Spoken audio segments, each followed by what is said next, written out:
नमस्कार, आदाब, सत श्री अकाल। मैं हूँ दानिश अदा खान और आप देख रहे हैं बीएनसी न्यूज़ का विशेष कार्यक्रम द DRK शो। आज हमारे साथ में एक ऐसी शख्सियत मौजूद है जो सूबेदार है, लेकिन इनके बुरहानपुर की 7 लाख जनता बिल्कुल चेहरे से जानती है। बहुत बहुत स्वागत करता हूँ सर आपका। Thank you. सर, पहला सवाल आपसे कि जन्म कहाँ हुआ, शुरुआती शिक्षा कहाँ तक हासिल की और यहाँ तक का सफ़र थोड़ा बताएं। मेरा जन्म उज्जैन के पास में लगा हुआ गांव है, 10 किलोमीटर दूरी पे गांव ताजपुर, वहाँ मेरा जन्म हुआ और मैंने शुरुआती शिक्षा अपने गांव में ही प्राप्त की है। गांव से फिर उज्जैन में पढ़ने के लिए आया, अप डाउन किया वहाँ से। उज्जैन यूनिवर्सिटी से विक्रम यूनिवर्सिटी से मैंने MSc कंप्यूटर साइंस किया। उसके बाद में फिर कॉम्पिटिटिव की तैयारी स्वतः ही की गाँव आके, और उसके बाद में बहुत सारी परीक्षाएं दी और उन्हीं में से एक परीक्षा ये दी थी जिसमें मेरा चयन हुआ और आज मैं आपके सामने हूँ। सर, सुना है हमने आपके फ्रेंड से बात हुई हमारी, उनका कहना पड़ा कि आप पुलिस में नहीं आना चाहते थे। क्या, क्यों नहीं आना चाहते थे? नहीं आने का कोई विशेष मेरे पास में कारण नहीं था, लेकिन आने का भी मेरे पास में उस समय कोई पर्याप्त कारण नहीं था। पहली बार जब मैंने एग्ज़ाम दी थी उस समय सिर्फ ये था कि मेरे पास में समय पर्याप्त था और मेरे पास में उस समय के लिए करने को कुछ नहीं था। लेकिन जब मुझे थोड़ा सा कहें कि जब मैं इस डायरेक्शन में गया और जब मैंने पढ़ना शुरू किया तो मुझे लगा कि असल ज्ञान जो है वो अभी लेना बाकी है, वो यहाँ से मुझे मिला। और उसके बाद में एक चयन को लेके चैलेंज मुझे मिला। 2-3 बार फाइनली मुझे सफलता नहीं मिली, तो मैंने इस चैलेंज को एक्सेप्ट किया और ये डिसीजन लिया कि अब मैं ऐसे करके ही मानूंगा। शायद जीके के क्वेश्चन को लेकर आपने आप सोचा कि मैं आगे आऊँगा, कुछ हमने सुना है आपसे? बिल्कुल, लगातार यही दिमाग में रहा कि बहुत सारी चीज़ें ऐसी थी कि क्योंकि मैंने MSc किया कंप्यूटर साइंस से, व्यवहारिक जीवन में कंप्यूटर का अभी इतना उपयोग नहीं, भविष्य में ज़रूर इतना उपयोग होगा। तो उस समय वो चीज़ें पढ़ने में आई थी जो कि आम जनता के बहुत ज़्यादा काम की नहीं है। लेकिन जब मैंने कॉम्पिटिटिव का पढ़ना शुरू किया तो उसमें सारे सब्जेक्ट आपको कवर करना पड़ते हैं। तब मुझे लगा कि इस ज्ञान से मैं अछूता कैसे रह गया। उसे प्राप्त करने की लालसा जगती गई और हम आगे पढ़ाई करते गए। आप कोचिंग चलाते थे सर, आपने सूत्र बताता है कि आपने 11 को जो है सरकारी अफसर बना दिया अब तक के। जी हाँ, ये एक माहौल को लेके भी शुरुआत थी मेरी गांव में, क्योंकि मैं जब पढ़ाई कर रहा था तो ऐसा कोई विशेष माहौल गांव में था नहीं। तो पढ़ने के लिए हमने एक छोटा सा एक ग्रुप बनाया। एक बार हमने डिसाइड किया कि हम साथ में मिलके पढ़ेंगे और थोड़े थोड़े टॉपिक सब पढ़ के आएंगे और आपस में डिस्कस करेंगे। बहुत सारे लोग पहले दिन पढ़ के आए, लेकिन मुझे ऐसा लगा कि जब वो पढ़ के आए और उन्होंने पढ़ाना शुरू किया तो मैं कंफ्यूज होने लगा। उस दिन मैंने डिसाइड किया कि नहीं, अब आप पढ़ के नहीं आएंगे, पढ़ के मैं आऊँगा और मैं ही आपको पढ़ाऊँगा, आप बस घर जाके रिवाइज़ करेंगे। तो ऐसा करके हमने शुरुआत की थी। धीरे धीरे हमारे साथ में बहुत सारे लोग जुड़े। ये माहौल हो गया था कि शहर से लोग गांव में पढ़ने के लिए आने लगे थे। उसी से बहुत सारे जो लड़कों का चयन भी हुआ। इवन मेरे यहाँ आने से पहले ही 11 लोगों का चयन हो चुका था और उसके बाद में भी ये चयन लगातार जारी रहा। अभी 16-17 लोगों का के पास में गवर्नमेंट जॉब है उस कोचिंग क्लासेस की, एक कहूँ तो निःशुल्क कोचिंग क्लासेस की वजह से। सर, कोरोना एक बहुत बड़ी चुनौती आपके सामने बन के हो रहा है और अधिकतर अब जो है आपको लोगों ने कोरोना के अंदर ही पहचाना है। कितनी बड़ी चुनौती थी आपके लिए, आपके विभाग के लिए? समय कुछ सिम्टम्स मुझे लगे, मैंने टेस्ट कराया तो पॉजिटिव का मुझे रिपोर्ट मिला। उसके बाद में घर पे ही उसका इलाज हुआ। मैंने अपने आप को आइसोलेट किया और 23 दिन उसका इलाज चला और जब मैं पूरी तरह से स्वस्थ आ गया तो फिर से ज्वाइन करके और सेवा में लग गया। आपके स्टाफ के लिए भी आपने जो है शायद कोरोना के अंदर काढ़ा वाड़ा डेली बनाते थे, उनको डेली पिलाते थे, ऐसा? ये एक व्यवस्था हमने बनाई थी कि क्योंकि काढ़ा उस समय काफ़ी बेनिफिशियल बताया जा रहा था। हर वो उपाय जो स्टाफ के लिए बेनिफिशियल हो सकते थे, जैसे काढ़े की व्यवस्था है या फिर जो है भाप के लिए जो हमने मशीनें भी लगाई थी, तो ऐसी बहुत सारी व्यवस्था थी। सैनिटाइजेशन के लिए हमने एक मशीन लगाई थी। आप थाने के अंदर आते हैं तो पूरा सैनिटाइज होके आएंगे। सभी लोगों को सैनिटाइज़र, हैंड सैनिटाइज़र भी उपलब्ध कराए थे। तो ऐसी बहुत सारी व्यवस्थाएं हमने, मास्क उपलब्ध कराना, शील्ड उपलब्ध कराना, ये सारी चीज़ें हमने हमारे स्टाफ के लिए की थी। बिल्कुल सर, हमारे सवाल आपके जवाब जारी रहेंगे, लेकिन यहाँ पे रुकेंगे हम एक छोटे से ब्रेक के लिए, जब तक कि आप भी देखते रहिए BNC न्यूज़। तो ब्रेक के बाद एक बार फिर आपका स्वागत है बीएनसी न्यूज़ के विशेष कार्यक्रम द डीआरके शो के अंदर। आज हमारे साथ में मौजूद है बुरहानपुर के ट्रैफिक सूबेदार हेमंत पाटीदार। सर, अगला सवाल आपसे ये है कि अधिकतर लोग जो है ट्रैफिक के नियमों का उल्लंघन करते हुए नजर आते हैं। बहुत सारे उल्लंघन हैं। उन लोगों को क्या समझाइश देना चाहिए, उन लोगों को कैसे जो है कंट्रोल करें ट्रैफिक के नियम पालन करने के लिए? देखिए, निश्चित ही शुरुआत ये बुरहानपुर का इनिशियल स्टेज है। हम शुरुआत के दौर में हैं, जब हम यहाँ पे लोगों को यातायात नियमों से अवगत करा रहे हैं। जब मैं यहाँ आया था तब से तब यहाँ पे सिर्फ एक सिग्नल था और धीरे धीरे हमने यहाँ पे यातायात सिग्नल्स में इजाफा किया है। बहुत सारे यातायात के लिए आवश्यक जो भी चेंजेस हमको करना थे सुचारू यातायात के लिए, वो हमने यहाँ की सड़कों पे भी करवाए हैं।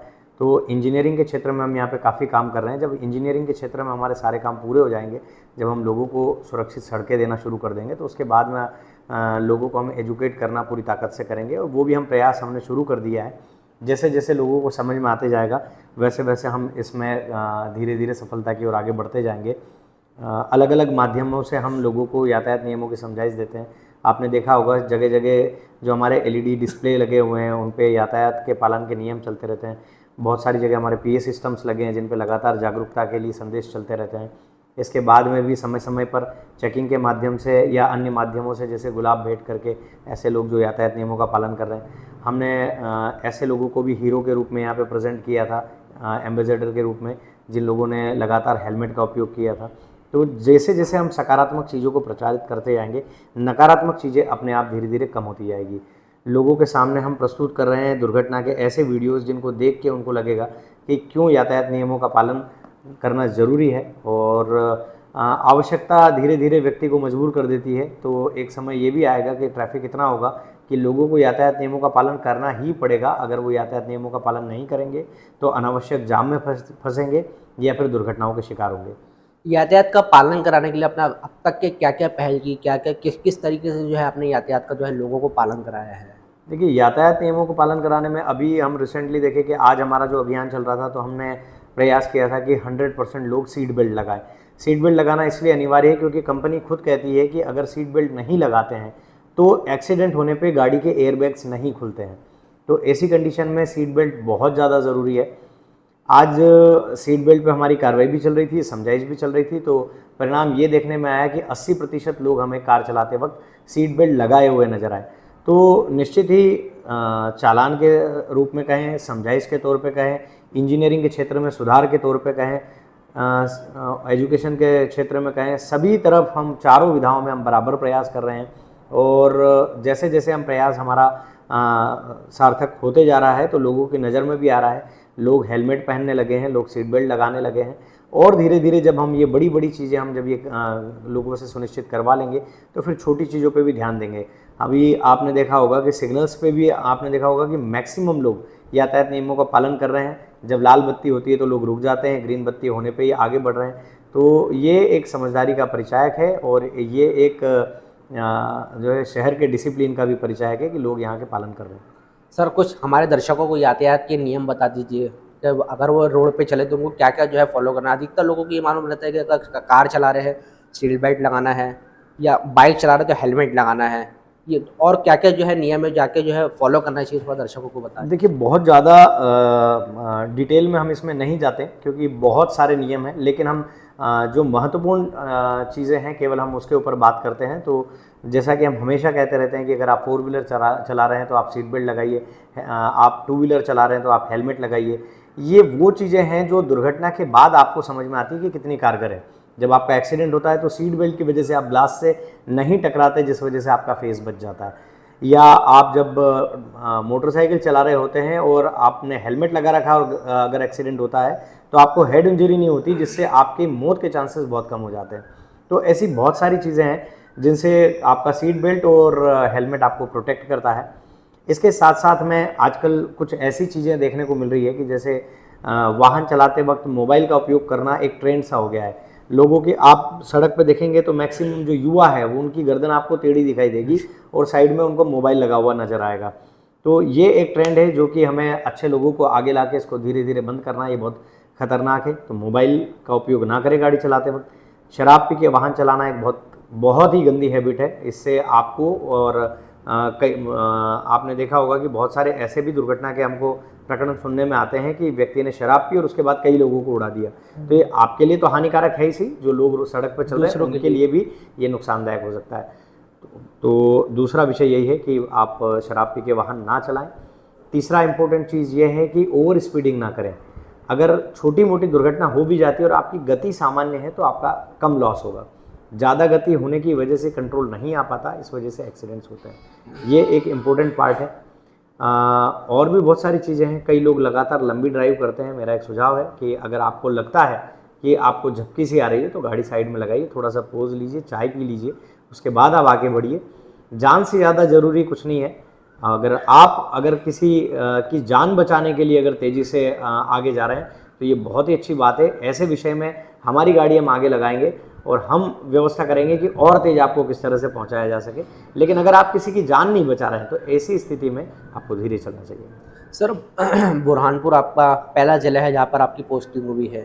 क्या कुछ अनुभव मिला आपको यहाँ से, यहाँ के लोगों से, यहाँ के ट्रैफिक से, थोड़ा सा बताएं। जब मैं पहली बार बुरहानपुर में आया तो क्योंकि मेरे साथी दोस्तों की पोस्टिंग इंदौर में हुई थी और मेरी अकेले की पोस्टिंग बुरहानपुर में हुई थी।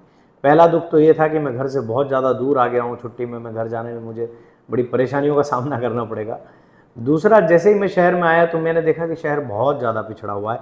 यहाँ बहुत मेहनत की ज़रूरत है और सर्वाइव करने के लिए कुछ चीज़ों की और आवश्यकता लगती है। जैसे थोड़ा बहुत लाइफ में अगर आप फैमिली लेके आए तो थोड़ा बहुत एंटरटेनमेंट, थोड़ा सा शाम को घूमने के लिए, ऐसी चीज़ों की भी आवश्यकता लगती है। मैं जब आया था उस समय ना अच्छे होटल्स थे, ना रेस्टोरेंट थे, ना अच्छे सिनेमास थे, बहुत सारी चीज़ों की कमियां थी।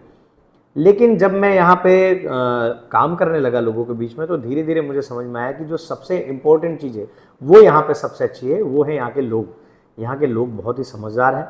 किसी ने आज तक कभी भी, मैं कई बार समझाइश देते देते कई बार ऐसा भी होता है कि मैं थोड़ा ज़्यादा ज़ोर से डांट भी देता हूँ, ये सारी चीज़ें होती हैं, लेकिन आज तक कभी भी किसी ने वापस पलट के जवाब नहीं दिया या उंगली नहीं दिखाई।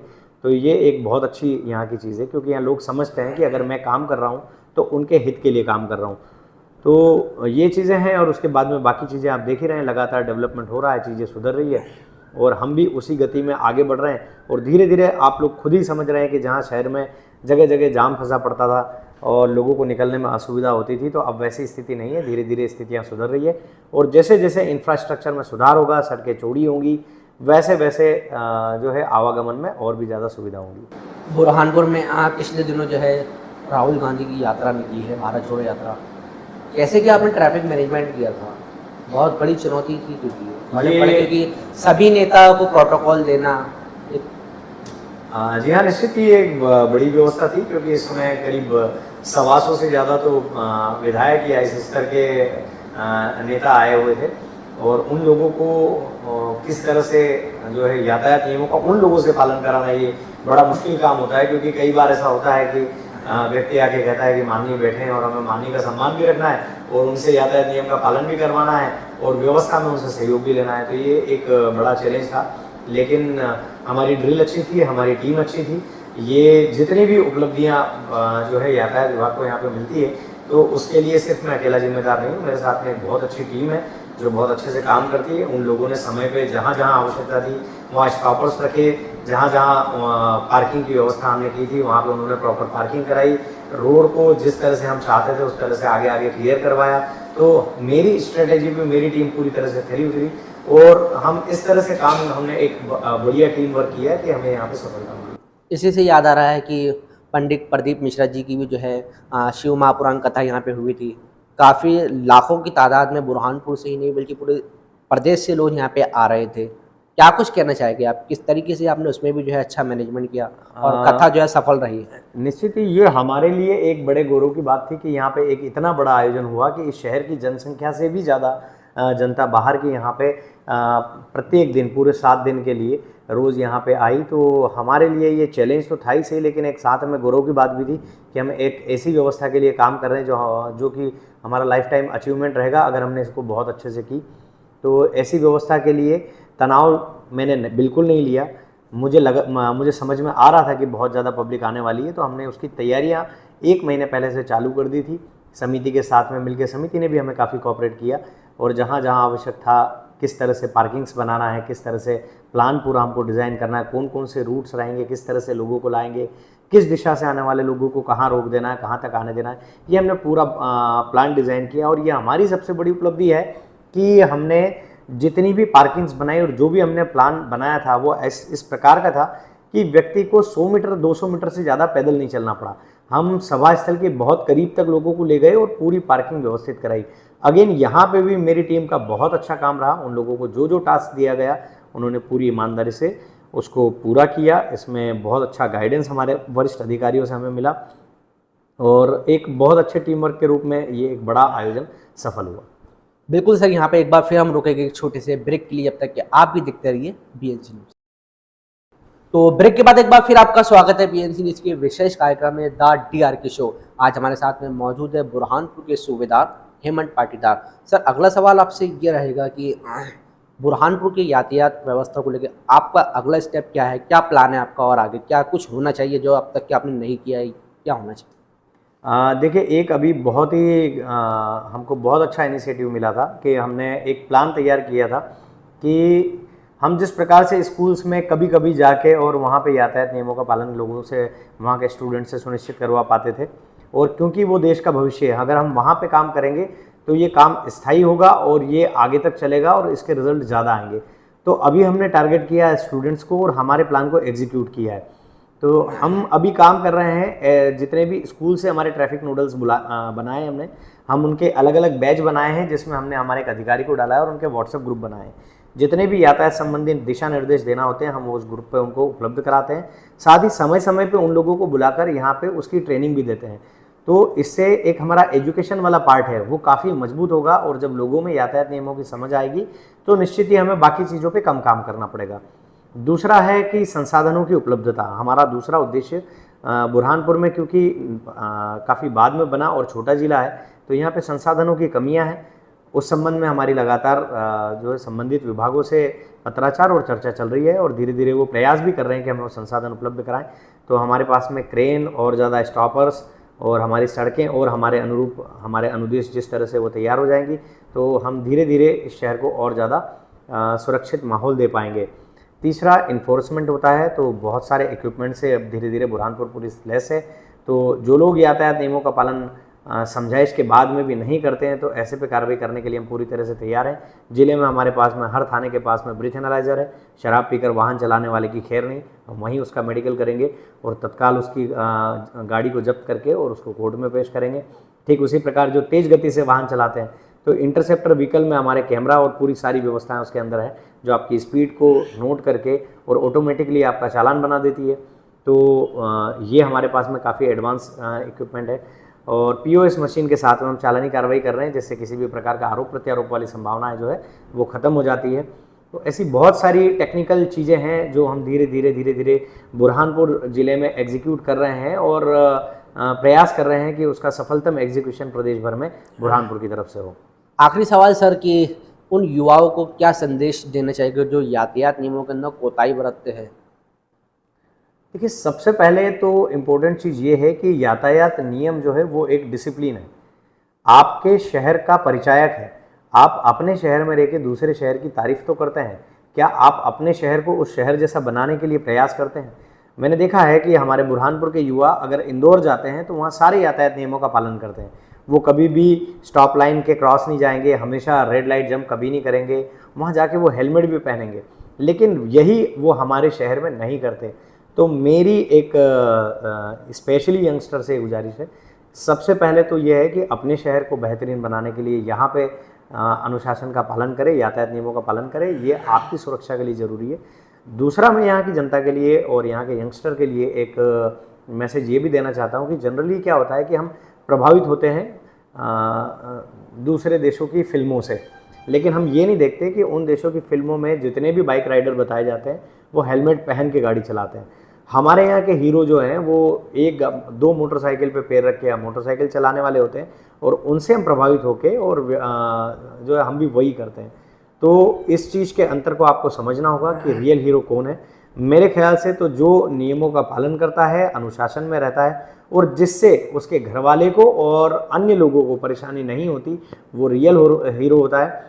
आप लोगों की जान बचाने में हमारी मदद कीजिए, तब आप रियल हीरो हैं। धन्यवाद। क्या सख्ती बरतेंगे आप उन युवाओं के प्रति जो ऐसा करते हैं? निश्चित ही ऐसे युवाओं पे हम लगातार सख्ती बरत रहे हैं। बीच में हमने एक अभियान शुरू किया था, जिसमें आपने देखा होगा अभी चलन में है कि मोटरसाइकिल में ऐसे साइलेंसर लगा दिए जाते हैं जो बहुत ज़्यादा आवाज़ करते हैं, और उसी से फिर वो और ज़्यादा एग्रेसिव होते हैं और तेज़ी से बाइक चलाते हैं उस आवाज़ के लिए। तो ऐसे वाहन चालकों को पकड़ पकड़ के हमने उनके साइलेंसर भी कट करवाए हैं और कंपनी के ओरिजिनल साइलेंसर लगवाए हैं। ये मुहिम हमारी जारी रहेगी। साथ ही साथ कई बार आपने ये भी देखा होगा कि रोड पे ही ऐसे लड़कों की क्लास भी ली गई है, तो वो भी हमारी कार्रवाई जारी रहेगी। हम लगातार इसमें प्रयास करेंगे। मेरा ऐसा मानना है दानिश कि लोगों को खुद को इसमें आगे आना पड़ेगा, क्योंकि ये आपका शहर है, आपको सुरक्षित रहना है। ये पुलिस का विषय दूसरे नंबर पे है, पहले नंबर पे आपका विषय है। तो जब तक जनता इसको समझेगी नहीं, तब तक हमारी सफलता में थोड़ी सी समस्या आएगी। अगर यहाँ बुरहानपुर की जनता और हम सब साथ मिलकर इस विषय पे काम करेंगे तो निश्चित ही हमें बहुत अच्छी सफलता इसमें मिलेगी। एक और सवाल सर, बुरहानपुर का यातायात थाना बना है, आपने आपके कार्यकाल के अंदर बना है, कितना एडवांस ये थाना है, क्या क्या कुछ इसकी खासियत है?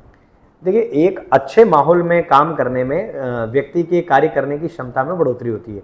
ये इस सोच के साथ में श्रीमान पुलिस अधीक्षक महोदय के निर्देश अनुसार हमने यहाँ पे काम किया और हमने प्रयास किया कि हम एक बेहतरीन थाना इस शहर को दे पाएँ।